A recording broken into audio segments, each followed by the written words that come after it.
नमस्कार, आप देख रहे हैं दर्श न्यूज। मैं हूं दिव्यांशु। देश भर में चुनाव का शोर अब थम गया है, लेकिन एक शोर सुनाई दे रहा है एग्जिट पोल का। सभी चैनल्स, सभी न्यूज एजेंसी अपने अपने एग्जिट पोल बता रहे हैं कि किसको कितनी सीटें आएंगी। चाहे बिहार हो, चाहे यूपी हो, चाहे देश भर की बात हो, अलग अलग आंकड़े हमारे सामने नाच रहे हैं। ऐसे में हम बात करने वाले हैं बिहार के एक ऐसे सीट की जो काफ़ी चर्चा में रही, जो काफ़ी हॉट सीट रही, जिसे हॉट सीट कहा गया। इसे हॉट सीट बनाया था भोजपुरी के सुपरस्टार या यूं कहें पावर स्टार पवन सिंह ने। अब तो आप समझ ही गए होंगे कि हम कौन से लोकसभा सीट की बात कर रहे हैं। काराकाट की चर्चा सबसे ज़्यादा है और काराकाट को लेकर लोगों के मन में जिज्ञासा भी ज़्यादा है कि आखिर यहाँ पर कौन जीतेगा। क्या पवन सिंह जीत जाएंगे? क्या उपेंद्र कुशवाहा बाजी मार लेंगे? या इन दोनों की लड़ाई में राजा राम सिंह कुशवाहा निकल जाएंगे? तो तमाम सवाल हैं। इसके जवाब तो 4 जून को पता चलेंगे, असली जवाब क्या होगा। लेकिन उससे पहले हम थोड़ा जानने की कोशिश करते हैं कि आखिर क्या हुआ होगा, किसे वोट दिया लोगों ने, कौन जीत रहा है, कौन आगे है, कौन पीछे है, सब कुछ जानेंगे। चलिए शुरू करते हैं। लोकसभा चुनाव 2024 के एग्जिट पोल के नतीजों में राष्ट्रीय लोक मोर्चा यानी आरएलएम के अध्यक्ष उपेंद्र कुशवाहा के लिए अच्छी खबर नहीं है। कई एजेंसियों ने एनडीए की बड़ी जीत की भविष्यवाणी तो की है, लेकिन इनके रिपोर्ट्स में उपेंद्र कुशवाहा की पार्टी को भाव नहीं दिया गया है। काराकाट लोकसभा सीट पर एनडीए उम्मीदवार उपेंद्र कुशवाहा का मुकाबला इंडिया अलायंस के माले उम्मीदवार राजा राम सिंह से है। इसके अलावा भोजपुरी स्टार पवन सिंह के मैदान में उतरने से मुकाबला दिलचस्प भी हुआ और त्रिकोणीय हो गया। पवन सिंह निर्दलीय चुनावी मैदान में हैं। लोकसभा चुनाव 2024 एग्जिट पोल के नतीजे शनिवार शाम को जारी किए गए। अधिकतर एजेंसियों का अनुमान है कि बिहार में एनडीए 30 से ज्यादा सीट जीतेगा। वहीं आरजेडी और कांग्रेस का महागठबंधन 2 से 10 सीटें जीत सकता है। एग्जिट पोल अनुमान के अनुसार बिहार में एनडीए का पलड़ा भारी है। दूसरी ओर यह अनुमान उपेंद्र कुशवाहा के लिए परेशानी का सबब बन रहे हैं।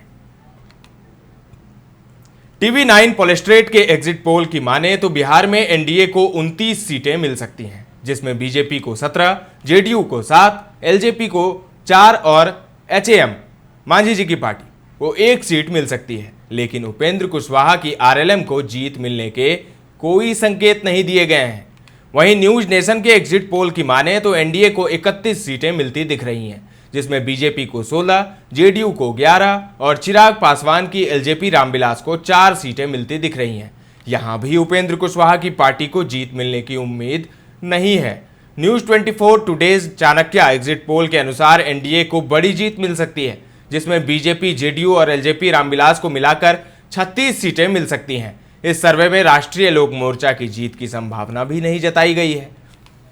India TV CNX exit poll के अनुसार बिहार में एनडीए को 36 सीटें मिल सकती हैं। इस अनुमान के अनुसार बीजेपी को 17 सीटें, जेडीयू को 11 से 13 सीटें और एलजेपी रामविलास को 3 से 4 सीटें मिल सकती हैं। जीतन राम मांझी की हम पार्टी को 1 सीट मिल सकती है। इस एग्जिट पोल में भी उपेंद्र कुशवाहा की आरएलएम को जीत मिलने की उम्मीद नहीं दिखाई गई है। अब चलिए कुशवाहा के बारे में थोड़ा जान लेते हैं। उपेंद्र कुशवाहा, बीजेपी ने कुशवाहा के समर्थन में काराकाट में खूब प्रचार किया। प्रधानमंत्री नरेंद्र मोदी, गृह मंत्री अमित शाह और रक्षा मंत्री राजनाथ सिंह समेत कई बड़े नेताओं ने काराकाट में रैलियां की हैं। बता दें कि काराकाट में शनिवार को आखिरी चरण में वोटिंग हुई है।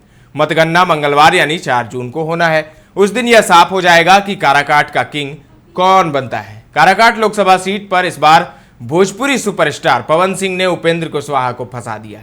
ये तो साफ हो गया और ये दिखा भी, वोटिंग के दिन भी दिखा। उससे पहले भी जो हवा बन रही थी, उससे ये समझ में आ गया कि उपेंद्र कुशवाहा को पवन सिंह फंसा देंगे।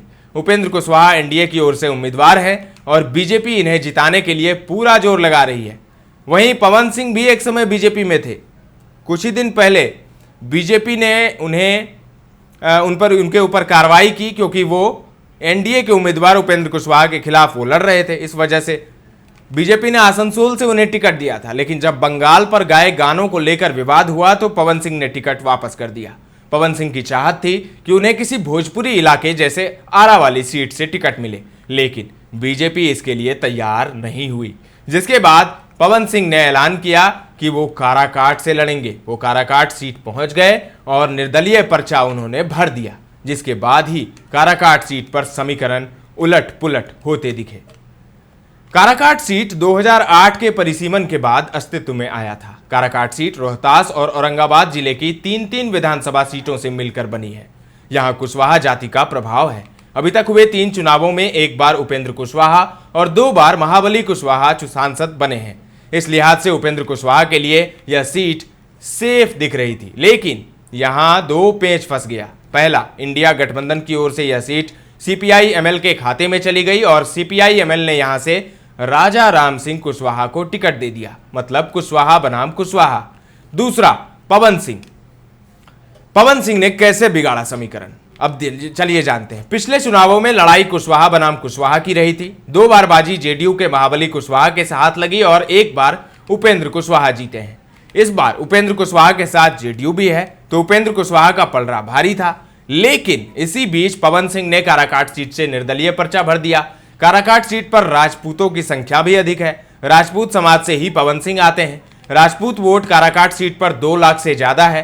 इसके साथ ही 75,000 ब्राह्मण और 50,000 भूमिहार इस वोट बैंक में पवन सिंह सेंध लगाते दिख रहे हैं। काराकाट सीट पर सवर्ण वोटरों की संख्या 3 लाख से ज्यादा है। उसके बाद कोयरी और कुर्मी वोटर 2.5 लाख है।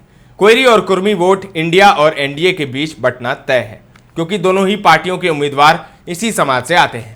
3 लाख के करीब यहां यादव समाज का वोट है, जिस पर राजद हावी रहा है। वैश्य समुदाय के भी 2 लाख वोट हैं। 2.5 लाख वोट मुसलमान समाज के भी हैं। काराकाट सीट पर त्रिकोणीय मुकाबला है। यहां विधानसभा चुनाव के नतीजों को देखें तो सभी 6 विधानसभा सीट में से 5 पर आरजेडी और 1 पर CPI-ML का कब्जा है।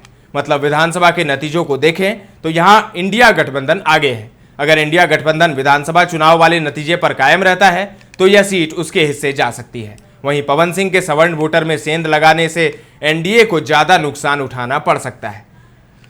तो अब पवन सिंह को लेकर क्या कहते हैं आंकड़े। पवन सिंह को कई एग्जिट पोल में उन्हें आगे बताया जा रहा है, जीत की संभावना उनकी बताई जा रही है। ऐसा इसीलिए क्योंकि देखिए, पवन सिंह वो एक तो राजपूत समाज से आते हैं, दूसरा युवाओं में खासे लोकप्रिय हैं। तो युवा बड़ी संख्या में उन्हें वोट दिए हैं, ऐसा कह रहे हैं रिपोर्टर जो वहां पर मौजूद थे। उनका कहना है कि युवाओं ने बड़ी संख्या में पवन सिंह को वोट दिया है। वहीं राजपूत समाज, जिस समाज से पवन सिंह आते हैं, वहां निश्चित रूप से कुछ राजपूत समाज के वोट जरूर गए होंगे उनके पास। और सबसे बड़ी बात, पवन सिंह के प्रचार में पूरी भोजपुरी इंडस्ट्री गई थी। तो भोजपुरी कलाकार जो हैं उन्होंने हवा बनाया, उन्होंने जाति पाति का बंधन तोड़ दिया, क्योंकि उसमें अनुपमा यादव भी थी, उसमें खेसारी लाल यादव भी थे। तो यादव वोट पर भी सेंधमारी की गई है। राजपूत तो उनका है ही, और ऐसे में अगड़ी जाति और जो युवा है उनके लिए वोट उन्होंने किया है। तो ऐसे में पवन सिंह की जीत की उम्मीद है, लेकिन उपेंद्र कुशवाहा को भी रेस से बाहर नहीं किया जा सकता। उपेंद्र कुशवाहा भी रेस में बने हुए हैं। राजा राम सिंह भले ही रेस से बाहर हो गए हों, लेकिन टक्कर यहां पर सीधी सीधी लड़ाई पवन सिंह और उपेंद्र कुशवाहा के बीच है। तो अब सवर्ण वोटर ही फैसला करेंगे कि पवन सिंह जीतते हैं या उपेंद्र कुशवाहा। तो अब देखिए क्या होता है। एग्जिट पोल में कोई एग्जिट पोल बता रहा है कि पवन सिंह आगे हैं, कोई एग्जिट पोल कह रहा है कि नहीं, उपेंद्र कुशवाहा ही जीतेंगे मोदी के नाम पर। तो देखिए क्या होता है। 4 जून तक का इंतजार कीजिए, पता चल ही जाएगा कि काराकाट का राजा कौन बनता है, काराकाट का किंग कौन बनता है, पवन सिंह या फिर उपेंद्र कुशवाहा, या फिर दोनों की लड़ाई में राजा राम सिंह बाजी मार लेंगे। हालांकि कोई ओपिनियन पोल, कोई एग्जिट पोल में ये राजा राम सिंह की जीत को तो नहीं कहा गया है। या तो वो पवन सिंह को जिता रहे हैं या फिर उपेंद्र कुशवाहा को। तो 4 जून तक दिल थाम कर बैठिए और 4 जून को पता चल ही जाएगा। फिलहाल के लिए इतना ही। तमाम अपडेट्स देते रहेंगे, बने रहें दर्श न्यूज के साथ।